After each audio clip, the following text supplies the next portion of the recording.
Pode começar, Guilherme. Boa tarde, muito obrigado aí pela presença de todos.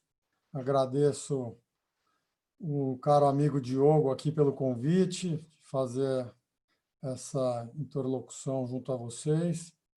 Hoje o tema bastante interessante é a crise, né? Todos estão acompanhando, muitas empresas preocupadas aí com o curto prazo, manejando seu fluxo de caixa continuamente, buscando alternativas para garantir a liquidez.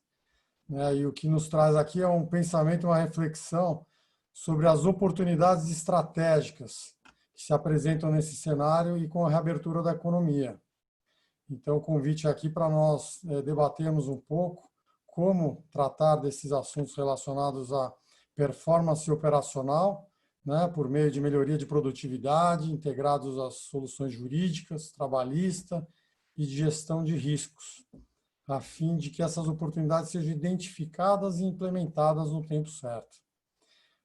Gostaria de fazer a apresentação aqui dos nossos palestrantes, sócio do Mazzucchi Melo, Rafael Melo e Christian Rosa, vão ter oportunidade de apresentar um pouquinho mais aqui do histórico e currículo.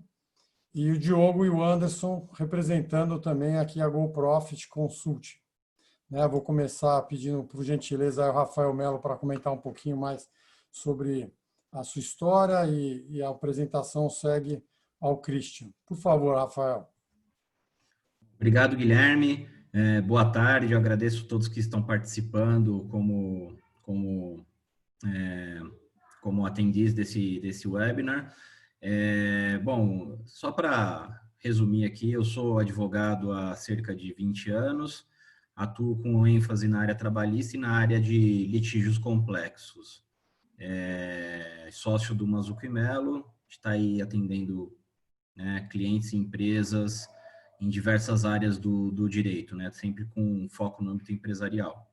Eu acho que é isso. Acho que o Christian pode também fazer um sumário. Claro. Obrigado, boa tarde. Obrigado, Guilherme, pela introdução.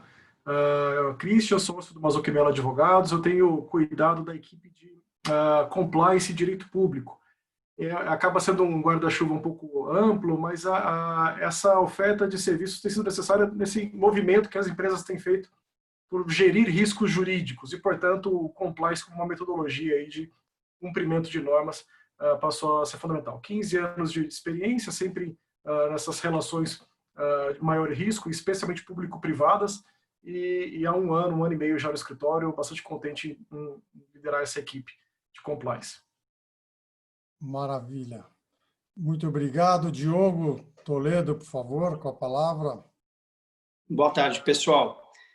Bom, eu tive o privilégio de participar desse desenvolvimento da GoProfit Consulting, de fundar uma consultoria focada em melhoria de performance. Já nos últimos 20 anos tenho trabalhado com melhoria de performance em empresas e é uma experiência fantástica por conta de conhecer muita gente inteligente, aprender muito e poder trocar experiência com os nossos clientes. Então, espero que a gente tenha um excepcional evento hoje para contribuir. E o Anderson, por favor, Anderson. Boa tarde a todos. Guilherme, obrigado aí pela participação. Eu tenho 18 anos de experiência no ramo de consultoria. Sou engenheiro de formação, fiz pós-graduação em gestão de negócios e tive a oportunidade de trabalhar em multinacionais como a PwC, KPMG, inclusive com o Diogo, e junto fundamos a GoProfit, aí, que tem como foco a reestruturação de empresas. Então, de forma breve é isso e espero poder responder as perguntas dos participantes. Muito bom. Nós temos aí um horário que segue até no máximo às 17 horas. A ideia é que nós possamos seguir aqui uma sequência de perguntas aos palestrantes e que eles consigam aqui em 5 minutos responder essas perguntas. Muito bem, se os senhores tiverem questões aí embaixo, essas questões podem ser enviadas aqui para mim, nós vamos remetê-la aqui aos nossos colegas. Tá bom? Rafael, por favor, Olhando em retrospectiva, quais foram as principais medidas para enfrentamento do Covid no âmbito trabalhista? Como mitigar os riscos advindos da insegurança jurídica dessas normas emergenciais e a respectiva judicialização? Conta para nós, por favor. Bom, o desafio aqui é falar tudo isso em 5 minutos, né? De fato, a gente está passando por um período em que eu pessoalmente nunca vi tantas normas, uma profusão de medidas provisórias, normas técnicas, orientações, notas consultivas de órgãos públicos, de associações, etc. Então, eu vou me ater aqui a 2 medidas provisórias, tá? A medida provisória 927 e a medida provisória 936. Em um resumo bem raso, tá? A medida provisória 927 trouxe uma facilidade durante esse período de crise para instituir o teletrabalho, né, o home office, sem as formalidades todas que antes da crise eram exigidas pela lei, né, facilitou um pouco. A concessão de férias individuais e de férias coletivas com uma antecipação, um aviso prévio menor do que o que é exigido normalmente na lei. Antecipação de feriados, isso até deu uma espécie de problema aí, porque teve empresa que antecipou feriado e depois, no âmbito municipal, o prefeito não antecipou, mudou o dia, enfim, deu uma confusão. A intenção era boa, mas deu uma confusão aqui, né? Banco de horas, tá? Sem participação de sindicato, e um banco de horas negativo, ou seja, as horas que o empregado está trabalhando agora, ele vai ficar devendo depois. Isso é algo extremamente questionável, né? Mas, enfim, de todo modo, está lá na medida provisória. Teve uma definição nessa medida provisória 927 de que Covid não é doença do trabalho. Isso foi derrubado, em parte, né, pelo STF, no sentido de que Covid pode ser uma doença do trabalho desde que assim seja comprovado. Então, o empregador também tem o direito de fazer a contraprova de que aquilo não decorreu do trabalho. Enfim, prorrogação automática de acordos e convenções coletivas e com validação de medidas já tomadas pelos empregadores. Por exemplo, eu mesmo tive cliente que fez esse banco de horas negativo antes da medida provisória. Isso acabou sendo convalidado, né? Além de diferimento do FGTS. Essa foi a primeira medida do governo para tentar ali dar um respiro para as empresas, né? E também mostrar algum tipo de trabalho ali para ajudar, né? A medida provisória 936, ela já tratou de outros temas. Então, ela veio com a redução da jornada e redução de salário, né, 25%, 50% ou 70% de redução, e com algum subsídio, tá? Via INSS.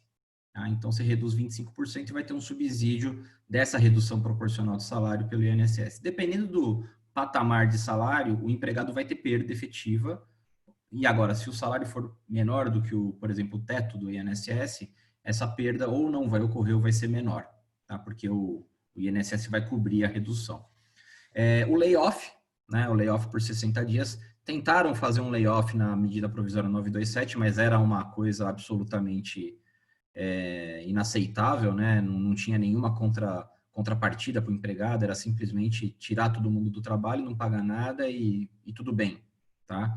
Então, teve muita pressão, isso acabou caindo na primeira medida provisória e voltou na segunda de uma forma mais equilibrada, né? E um benefício ao trabalhador via seguro-desemprego quando a redução da jornada for superior a 25%, como eu já tinha falado, né?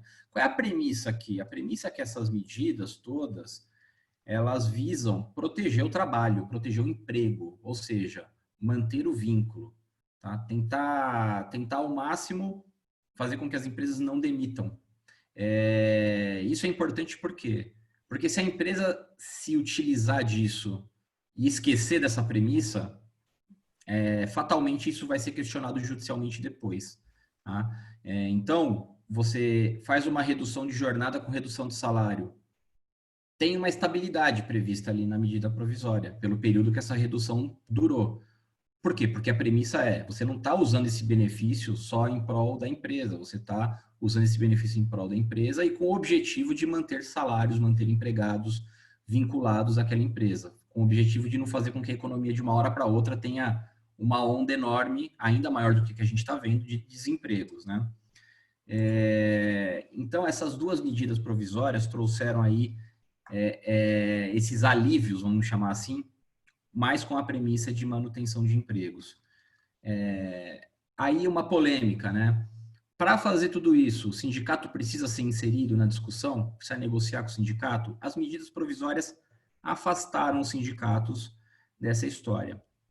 Em 6/4/2020, o Lewandowski, né, o ministro Lewandowski, deu uma decisão dizendo que não era bem assim, tá? Que para fazer uma redução de jornada ou um layoff, você tinha que ter envolvimento do sindicato, ainda que simplesmente para comunicá-lo. E se ele não desse uma posição contrária, você poderia seguir em frente.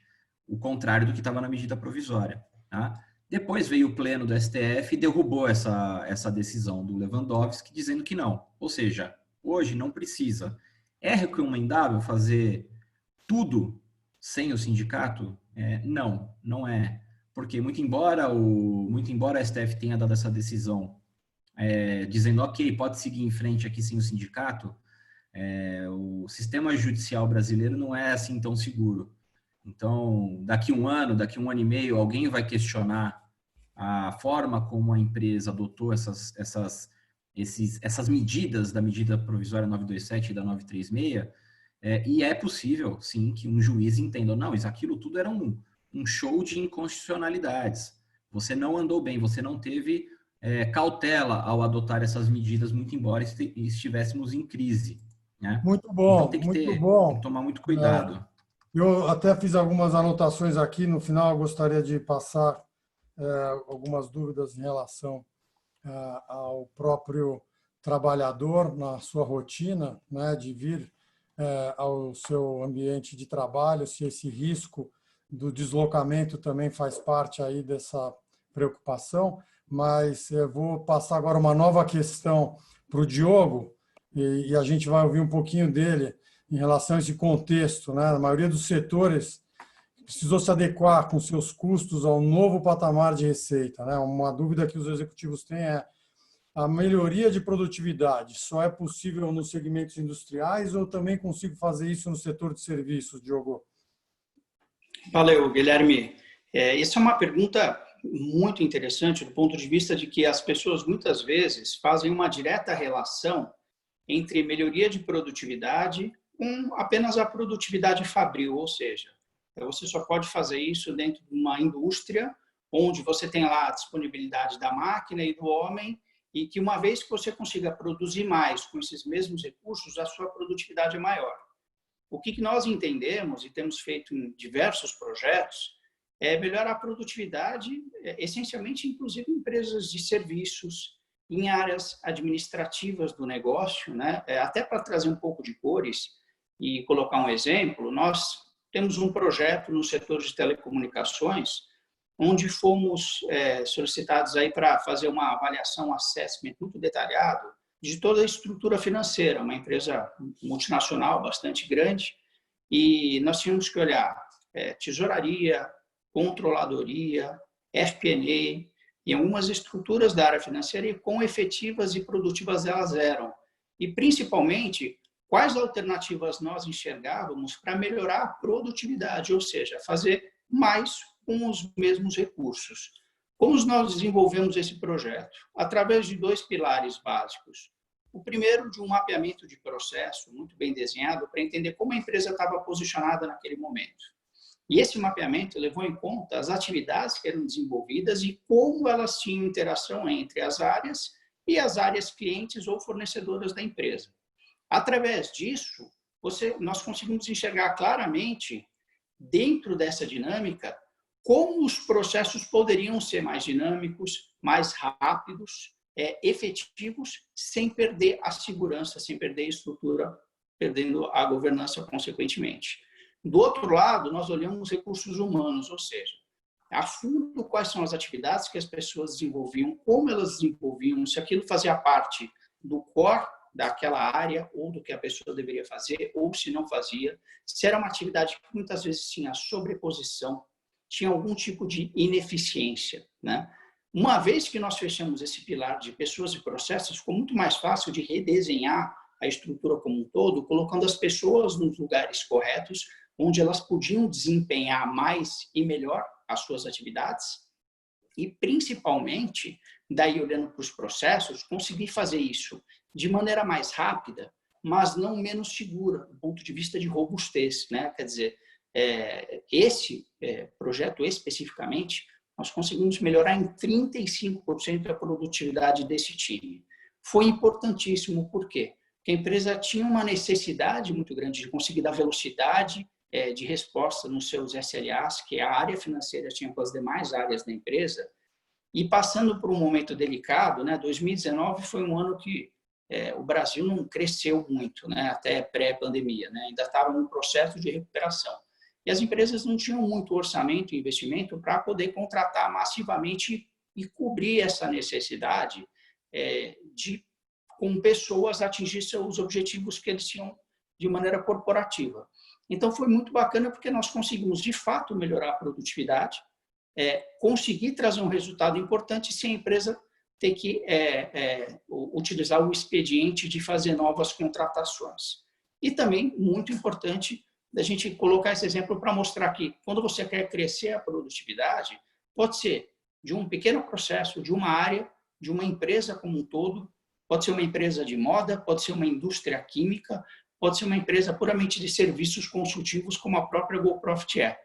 Isso, nós temos uma grande variedade de ferramentas que, aplicadas da maneira adequada, vão ajudar a dar visibilidade muito clara de como melhorar a produtividade em tempos como esse de pandemia. Não adianta só tomar gestões muito efetivas pensando em gestão de caixa, em vender o almoço para salvar a janta. Você também tem que pensar de maneira estrutural, como de dentro para fora a empresa pode melhorar a sua performance como um todo. E Okay? o tempo para você fazer esse levantamento de processos, uma vez que a situação de caixa é apertada, a situação é de risco, quanto tempo você precisa para efetivamente ter um bom diagnóstico? Guilherme, depende muito de empresa para empresa, o tamanho da empresa, mas esses diagnósticos, como a gente vai a fundo, não faz nada muito superficial, a gente precisa ter elementos concretos para poder desenvolver o plano, ele vai sempre de 4 até 8 semanas, dependendo do tamanho da empresa e do desafio que nós queremos implementar para melhorar a produtividade. Tá ótimo. Vamos falar um pouquinho de compliance agora, Cristiano. E nós temos visto aí a dificuldade que as empresas têm de enfrentar esse compliance, né, diante de uma pandemia em que as regras mudam e os processos, como o próprio Diogo comentou, eles também sofrem mudanças por conta da otimização. Como as empresas se preparam para cumprir as normas nesse novo normal que está surgindo, Cristiano? Excelente pergunta, Guilherme. Qual é a percepção, né? Como o Rafael mesmo já colocou, a cada dia surgem novas normas, seja para regular a relação trabalhista, seja para regular a questão tributária. Todo dia surge um novo microsistema jurídico, um novo rol ali de normas que a gente vai precisar cumprir, que a empresa precisa cumprir. Uma grande novidade para todo mundo aqui, salvo as poucas empresas que já trabalhavam na área de saúde, é esse compliance sanitário, né? O Estado de São Paulo saiu na frente, junto com alguns outros estados, os municípios também têm estabelecido novas regras sanitárias. Então, como é que a empresa se prepara para atender essas novas normas jurídicas no mundo que a gente não estava habituado até 6 meses atrás? Volto a dizer, salvo um laboratório de análises clínicas, salvo uma clínica ou um pequeno hospital, que já tinham essas rotinas sanitárias como algo padrão, algo diário. Agora, uma empresa, uma padaria tem compliance sanitário muito específico, uma indústria, as indústrias muito pesadamente vão ser afetadas por esse novo normal, por essa nova rotina que já está estabelecida e vai agora se perenizar nesse processo de abertura aí, em fases como está planejado pela autoridade pública. O fato que a gente sugere é que a gente faça uma abordagem como gestão de riscos, ou seja, é preciso, como estava dizendo o Diogo agora há pouco, né, identificar quais são os processos críticos, e os processos críticos em termos sanitários é de infecção, então quais são as interações humanas que eu tenho internas na minha de produção, ou interações com clientes, com terceiros que gravitam ali no entorno da empresa, da indústria, para, a partir desse mapeamento de riscos, mapeamento de processos críticos, achar soluções que mitiguem esses riscos. Então, O objetivo, é claro, não existe operação sem risco nenhum, e isso é verdade também para risco sanitário. É impossível não ter alguma exposição a risco, mas seja para garantir ou para se precaver de uma responsabilidade trabalhista, como dizia o Rafael, mas também consumerista, na relação com o consumidor, e até de responsabilidade social, ou seja, na relação com a comunidade. A gente tem acompanhado alguns casos de grandes empresas multinacionais que estão tendo a sua linha de produção fechada por uma explosão de Covid ali, não só no Brasil, mas fora também na Alemanha, tem um caso muito emblemático a respeito disso. Toda uma linha de produção foi fechada por conta de uma onda de infecção interna. Como é que a empresa pode precaver e proteger essa operação? Identificando processos críticos, tratando esses processos críticos, e a gente tem feito essa parte junto com uma médica infectologista, então trouxemos para dentro da equipe, essa abordagem multidisciplinar tem sido fundamental. Então, uma médica nos assessora para identificar, sejam os treinamentos, as rotinas, né, limpeza, higienização, não toque, seja protocolos de intervenção física, então barreiras físicas de acrílico, distanciamento entre colaboradores. Então, a partir desses tratamentos de risco, lógico, o tratamento absoluto pode ser caro demais ou ineficiente demais, mas aquilo que for essencial para transformar um alto risco em baixo risco pode garantir não só a tranquilidade da operação do colaborador, quanto evitar problemas trabalhistas, consumeristas, jurídicos para a empresa ou com a vigilância sanitária local. Isso tem um outro ponto que eu acho fundamental também, né? O fato de a empresa estar aberta, uma empresa com atendimento ao consumidor, atendimento público, o fato dela estar aberta, se pudessem abrir amanhã os bares, se amanhã os cruzeiros pudessem voltar a navegar, será que haveria consumidores? Será que haveria demanda? Acho muito difícil, ainda há uma percepção de risco por parte da demanda, por parte do consumidor.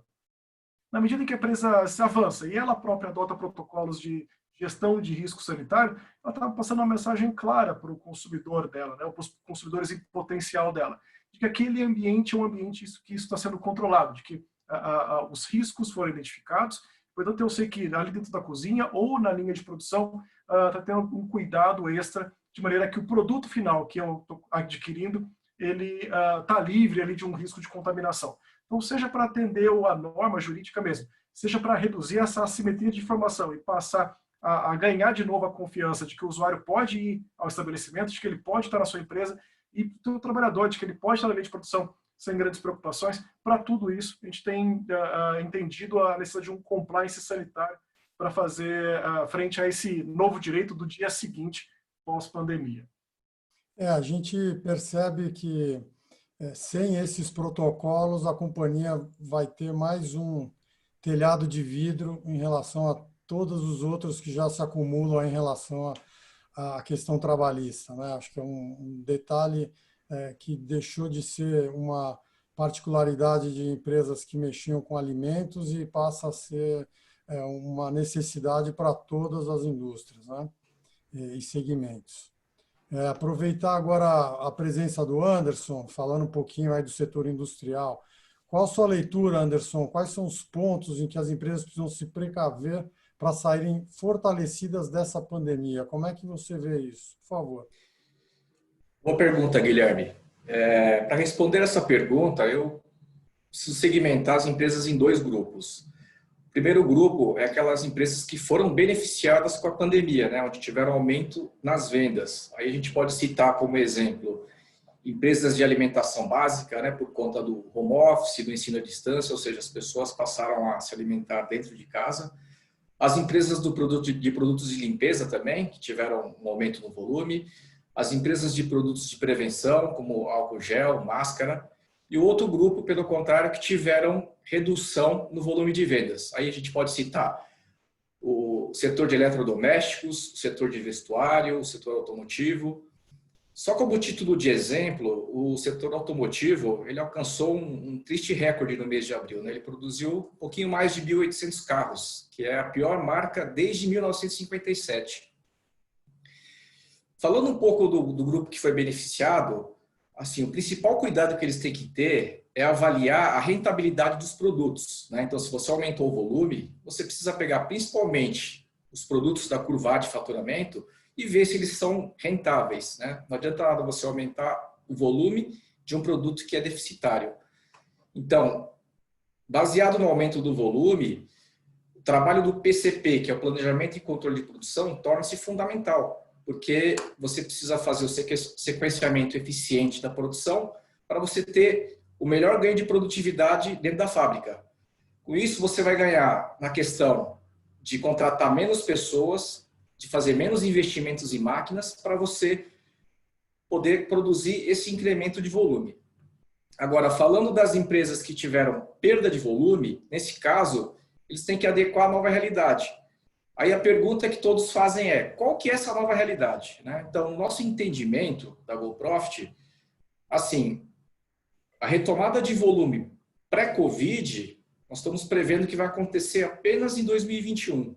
Então, assim, falando no curto prazo, a gente vai ter que trabalhar com volume bem baixo, considerando uma retomada bem gradual, e os empresários executivos, eles vão ter que replanejar essa demanda para o segundo semestre. Então, o PCP, já adequando à nova realidade, é muito importante que ele tenha em vista os indicadores de produtividade, né? Assim como os tempos padrões de produção, que estão ligeiramente ligados um com o outro. Além disso, você precisa saber qual que é a necessidade real das horas a trabalhar dentro de cada mês. Como o volume reduziu e a adequação dessa fábrica se faz necessária, você tem duas formas. Ou você faz a redução de turno, ou você parte para dispensa ou licença de funcionários. As empresas que têm fôlego de caixa, o mais sensato é ele redimensionar o quadro de funcionários e já partir para o desligamento, né? Aproveitando esse período também para fazer as manutenções preventivas e preditivas das máquinas, também é importante.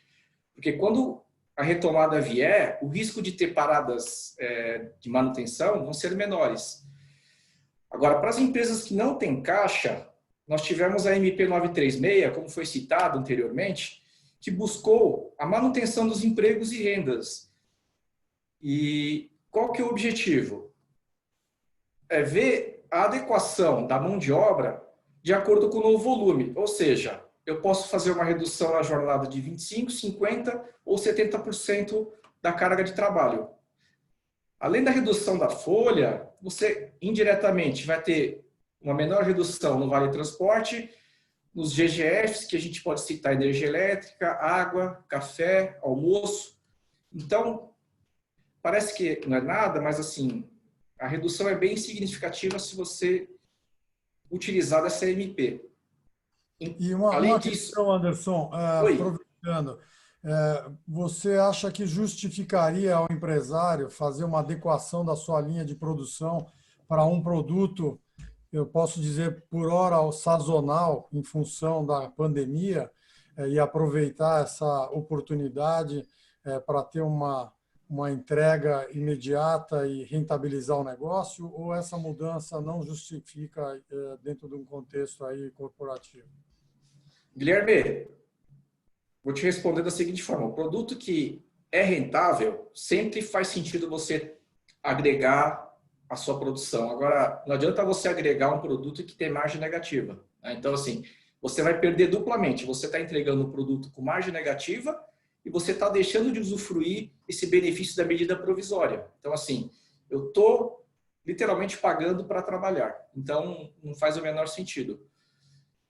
Então, assim, nós tivemos, nesse período pós-Covid, uma empresa que conseguiu usufruir dessa medida provisória, que eles conseguiram um save mensal de 700 mil por mês, né? Então, assim, é bem representativo, Guilherme. Então, eu devolvo a palavra para você, Guilherme. Muito obrigado. Vamos voltar aqui ao Rafael.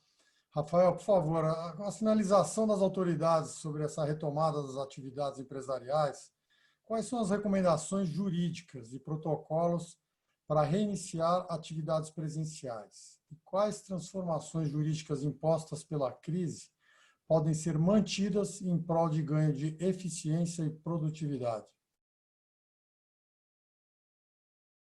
Você está no mudo. Bom, Pronto. vamos lá. Já coloquei no áudio aqui. Acho que essa daqui eu vou tomar menos tempo de todos aqui. O primeiro ponto que se impõe aqui, como uma medida de precaução, né, E como você mesmo disse, Guilherme, agora essa realidade dos protocolos sanitários não é mais uma realidade só da indústria de alimentos. Me arrisco a dizer que nem só da indústria, é também dos escritórios, das empresas em escritórios, restaurantes e todas as atividades. Então, o que a gente tem orientado muito os nossos clientes, inclusive eu tenho trabalhado junto com o Christian nisso, né, é para que seja implementada nas empresas, na retomada das atividades, protocolos sanitários com 3 pilares, né?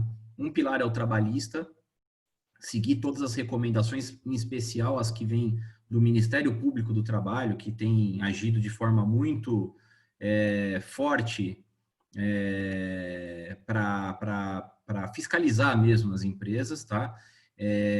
O outro pilar é um pilar médico, tá? Infectologista, trabalhar em conjunto com um médico infectologista para que essas medidas sejam efetivas e não apenas seguir aquilo que está dito numa nota técnica do Ministério Público do Trabalho, por exemplo, tá? E também que essa atuação do médico infectologista junto com a normativa trabalhista venha acompanhada do terceiro pilar, que é o processo similar ao processo de compliance, um processo auditável, um processo que possa criar ali evidências de que a empresa efetivamente fez tudo que estava ao seu alcance, né? Então, acho que esse é o primeiro ponto, tá? Criar aí um protocolo para que a atividade seja desempenhada de forma customizada para aquela atividade. O segundo ponto, aí já vem mais... Você acredita que a fiscalização será capaz de cobrir, né, uma fiscalização que anteriormente estava programada para um número ínfimo de empresas e já com dificuldade eles faziam essa fiscalização, agora com uma abrangência muito maior, como é que isso vai ficar? Então, aqui é uma loteria, né? Loteria negativa, vamos dizer assim, né? De fato, eles têm pouco braço para muita fiscalização que seria necessária. O problema é quem se destaca em tamanho, em número de empregados, em número de denúncias, acaba passando na frente na fila. Então, a gente tem visto, ainda agora no período de crise, a gente tem visto empresas que têm uma relação um pouco mais turbulenta com seus empregados, e são empregados com um patamar salarial mais baixo, eles fazem muitas denúncias para o Ministério Público do Trabalho, muitas denúncias para a vigilância sanitária. Então, vem a vigilância sanitária junto com o Ministério Público do Trabalho. E aí, começa aquele processo que todo mundo conhece. Propõe um TAC, começa uma ação civil pública. Então, assim, é uma coisa que é muito, muito, muito pesada mesmo. Tendo um protocolo adequado e customizado, tá? Que significa o quê? Significa fazer mais do que a legislação exige. Que essa que é a verdade, tá? Certamente você tem aí uma solidez jurídica enorme para lidar com esse tipo de fiscalização.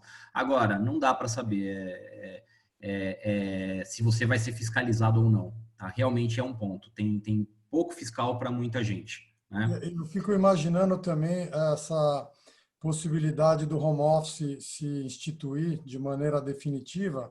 Como é que você também estende esse tipo de garantia para um indivíduo que trabalha à distância, né?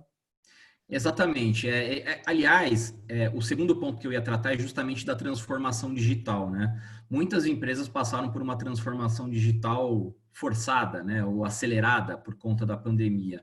E isso é algo que veio para ficar, tá? Não digo que todo mundo vai trabalhar em home office todos os dias para o resto da vida e a vida vai continuar do jeito que está agora, não é isso. Mas certamente um home office, o teletrabalho, o trabalho à distância, isso vai se incorporar na rotina das atividades que permitem esse tipo de tecnologia. E a pergunta que você fez, Guilherme, é muito bem-vinda. Por quê? Porque dentro dos protocolos sanitários, o ambiente de trabalho, seja ele dentro da empresa, seja ele na casa do empregado, vai ter que se adequar. Ou seja, eu mesmo aqui, eu estou na minha casa, em home office, na minha mesa, na minha cadeira, será que a minha cadeira tem um encosto adequado? Será que ela tem o apoio de pé? Será que eu estou com a altura do monitor na altura dos meus olhos? Provavelmente não. Provavelmente não. Então, tudo que resvala em segurança, saúde, ergonomia do trabalho, iluminação, ruído, tudo isso a empresa vai ter que estar atenta. Ela não pode simplesmente terceirizar e dizer, bom, está na casa dele, eu não posso fazer nada. Não, pode e deve ter políticas internas para regrar esse tipo de coisa. Tá ótimo. Pegar uma carona até no que o Anderson comentou em relação àqueles produtos que não têm margem, né, na sua operação, e vou passar ao Diogo aqui uma outra questão, né? Porque é importante avaliar a produtividade em conjunto com a rentabilidade. E há aqui também uma questão de um colega nosso, qual o motivo de improdutividade nas empresas? Então, nós estamos falando tanto da produtividade com a rentabilidade e o motivo da improdutividade nas empresas. Qual a sua opinião, Diogo, por favor? Vamos lá, Guilherme. Eu vou começar pela questão da produtividade versus rentabilidade, porque ela é muito importante. É natural, e o mercado tem diversas empresas de consultorias com diferentes segmentos de atuação. Existem, na nossa cabeça aqui, muitos riscos quando você desenvolve um trabalho focado em aumentar a produtividade, sem se preocupar necessariamente com o tipo de resultado que isso vai agregar, né?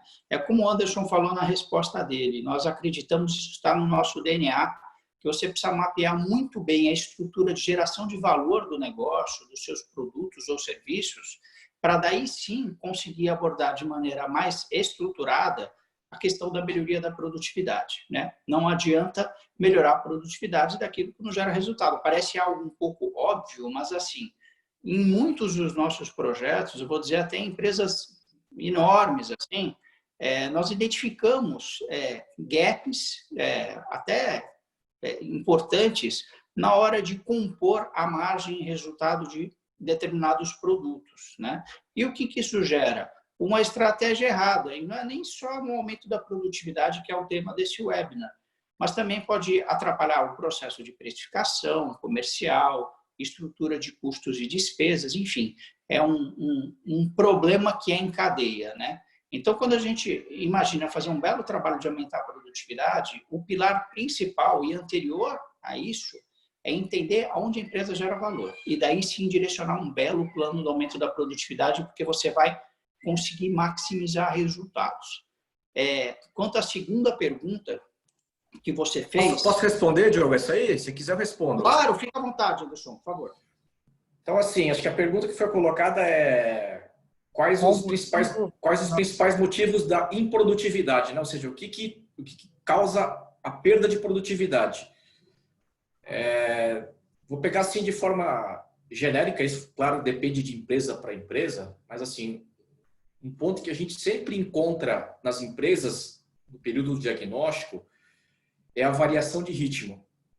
Então, assim, a máquina está trabalhando, só que ela está trabalhando num ritmo abaixo do padrão nominal da máquina.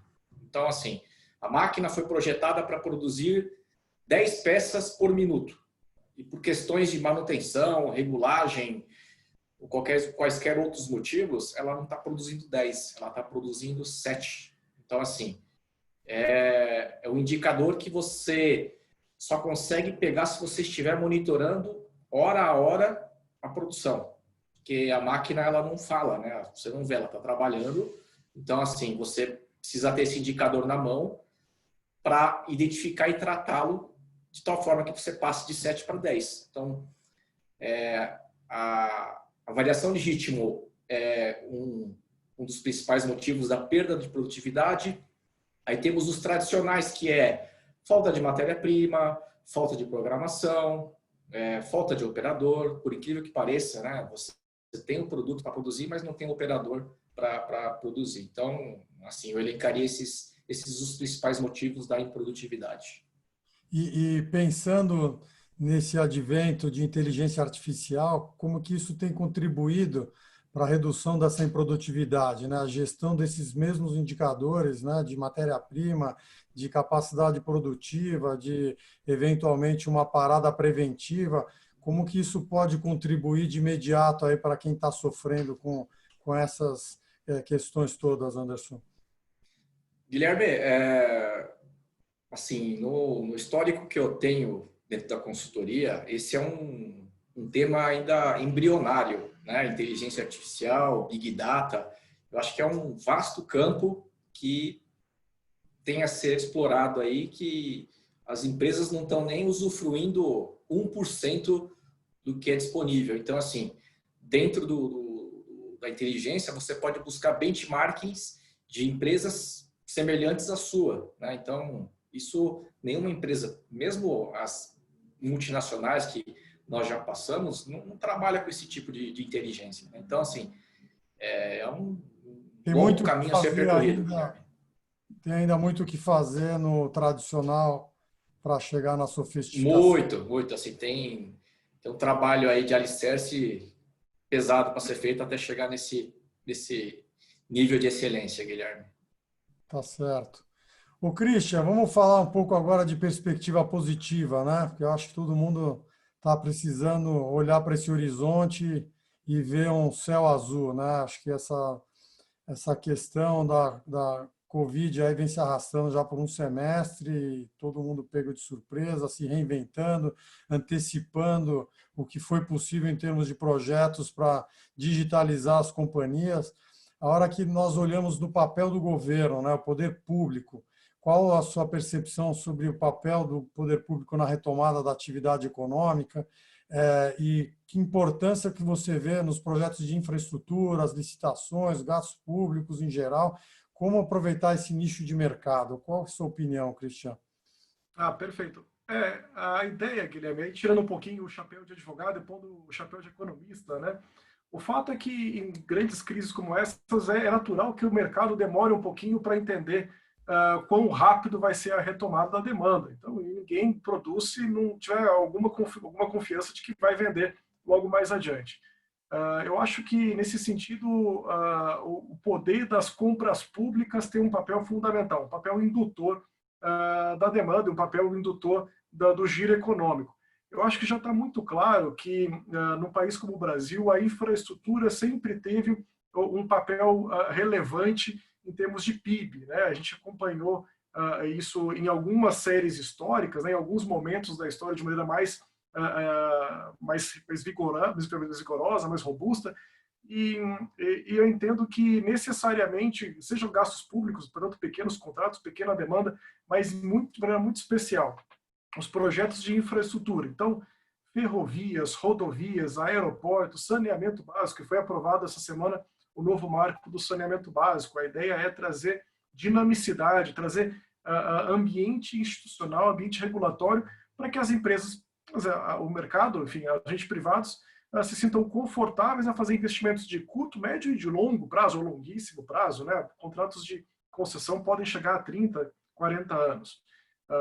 Então, eu entendo que, não só em termos de gasto, e claro, é difícil, a gente sabe muito bem que, até por conta da crise, a arrecadação de impostos ficou bastante reduzida e, portanto, caixa, disponibilidade pública não é das melhores, mas mesmo sem muito desembolso, é possível hoje que o poder público estabeleça grandes projetos de infraestrutura. E se vale, portanto, de expertise e dinheiro privado em projetos estruturados, ou seja, não é nem dinheiro de agora, é dinheiro do futuro, é dinheiro que se coloca aí num contrato de 20, 30 anos que se autofinancia, né? Essa é a ideia dos grandes projetos estruturados. O próprio projeto traz as garantias necessárias para o investidor apostar ali.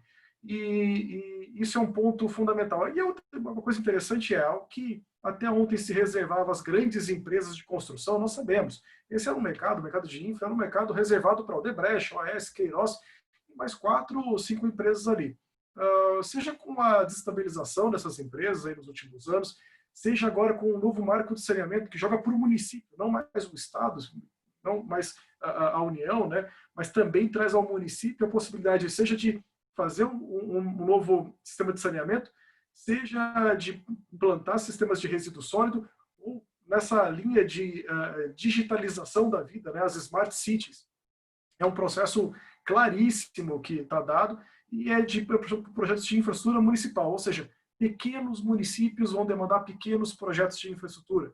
Isso abre esse mercado para um middle market, para empresas de porte relativamente pequeno e podem se associar. É preciso estar preparado, é preciso estar com a casa em ordem, é preciso, ainda que temporariamente, durante a emergência sanitária do Covid, a exigência de algumas atestações esteja sendo suspensa, o fato é que logo mais a gente vai voltar para a licitação. E sim, é preciso se preparar para esse mundo de licitações públicas, seja para gastos públicos, e lembrando, né, o poder público é sozinho o maior consumidor do PIB brasileiro.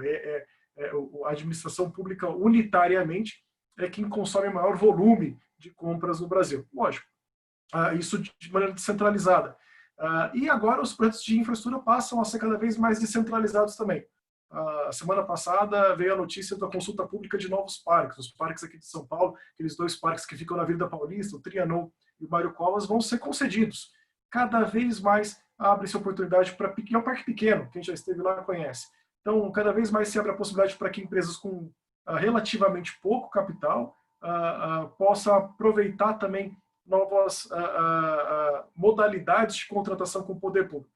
Isso tem um poder indutor na economia fenomenal. Eu acredito que realmente a aceleração desse processo de retomada de uma economia dinâmica, uma demanda pré-Covid, como estava dizendo o Diogo agora há pouco, isso deve vir para o ano que vem, que isso pode acontecer mais rápido ou pode se confirmar em 2021, num cenário realista, com essa indução do poder público, seja com gasto público direto e, quando não for possível, viabilizando projetos privados de infraestrutura, trazendo capital privado, portanto, antecipando relações de longo prazo que podem ter um efeito multiplicador bastante significativo. Muito bom. Gostaria de partir agora para algumas outras questões aqui que chegaram para nós. E, Rafael, por favor, nós falamos aí da 936, da medida provisória, né? E como bem o nome diz, é provisória. E a gente vive ainda esse momento de pandemia e com uma expectativa de uma vacina, um tratamento e que isso possa se regularizar para o novo normal, o normal antigo. A questão é a seguinte, você vê com perspectivas de uma aprovação definitiva desses protocolos e de uma continuidade nesse nível de serviço de saneamento dentro das companhias que foi instituído com o advento aí do Covid? Eu acredito que sim, Guilherme, eu acredito que sim. Só a título de informação, a medida é provisória, mas ela foi prorrogada, tá? Então tem até no site do Senado, é engraçado, né? Isso, no site do Senado tem lá uma notícia de 29/6 dizendo que ela foi prorrogada por mais 60 dias. E por que isso? Porque na Câmara dos Deputados eles tentaram usar essa medida provisória para fazer um enxerto nela com várias alterações à CLT. Aí isso foi para o Senado e eles tiraram, porque a pressão política era muito alta em fazer uma nova reforma trabalhista de forma, entre aspas, oportunista, né? E o Senado fez o quê? Prorrogou a medida provisória até que essa discussão sobre o que vai estar no texto, porque essa medida provisória tem que ser convertida em lei, né? Senão ela caduca. Exatamente. O que vai estar no texto ali dessa medida provisória ou não, tudo indica que não vai ter uma alteração do sistema jurídico trabalhista que nós já tínhamos.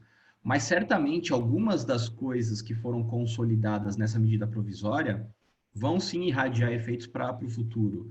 Por exemplo, essa facilidade no deslocamento de uma pessoa de um trabalho dentro da empresa para um trabalho home office, isso com certeza vai mudar.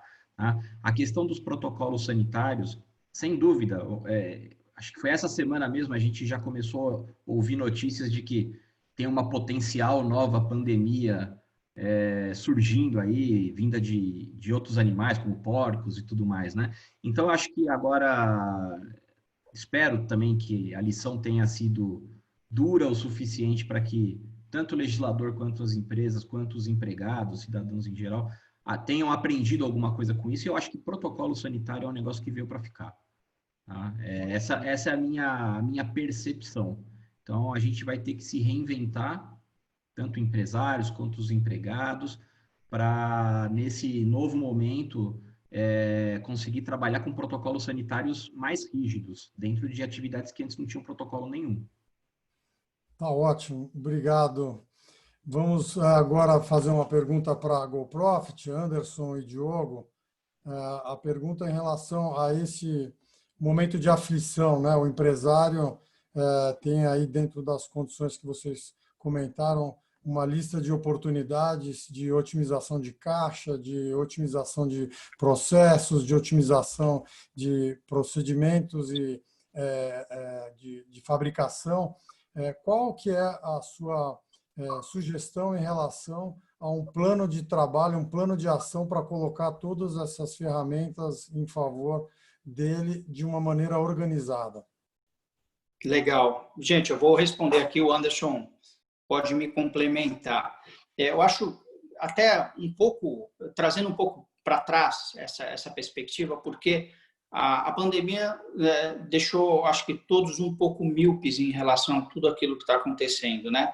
É como se fosse um turbilhão de coisas. Isso balança mesmo a segurança dos empresários, porque coisas que estavam muito claras na cabeça das pessoas, de repente, caíram por terra.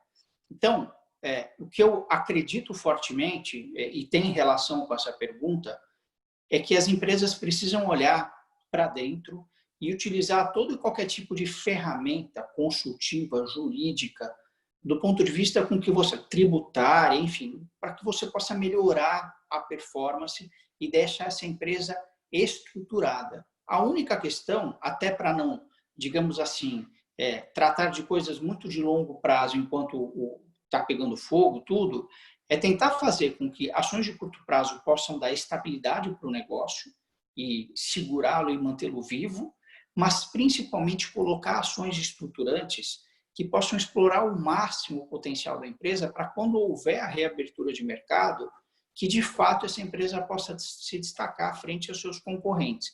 Isso é bastante importante. Por quê? Porque como o momento de muita crise, as empresas estão pensando somente no curtíssimo prazo.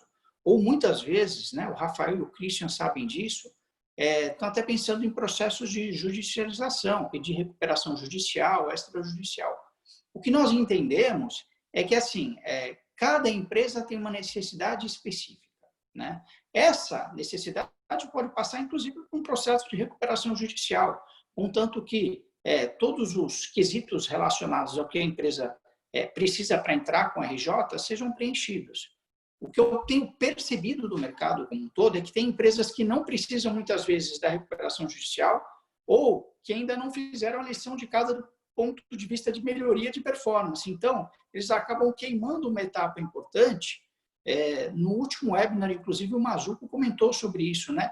Que eles já fizeram recomendações formais em falar, gente, vocês não precisam da RJ agora.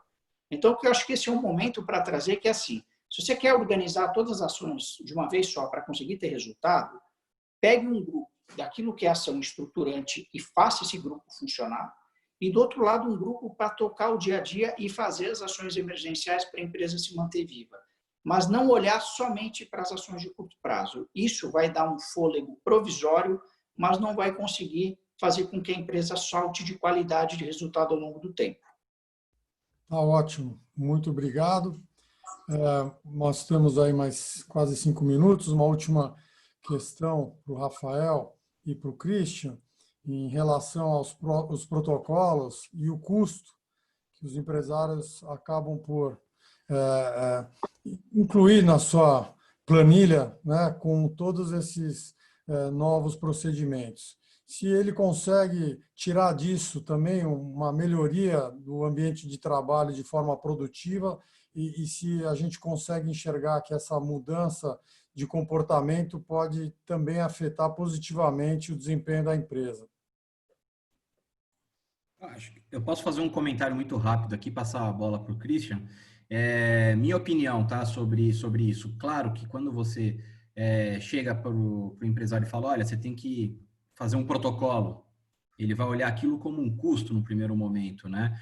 Mas do ponto de vista trabalhista, esse custo ele pode ser e vai ser certamente diluído em diminuição de judicialização das relações de trabalho, aumento dos níveis gerais de saúde dos seus empregados, tá? Porque quando você adota protocolos para se defender de uma pandemia, para se defender de um vírus, né, que está causando aí esse problema todo, você acaba de tabela, você acaba se protegendo de outras enfermidades, desde gripe até coisas mais complicadas. Você faz rotina de limpeza de ar-condicionado com mais frequência, você fica mais atento à saúde no ambiente de trabalho como um todo. E isso, tá, comprovadamente gera um aumento de produtividade.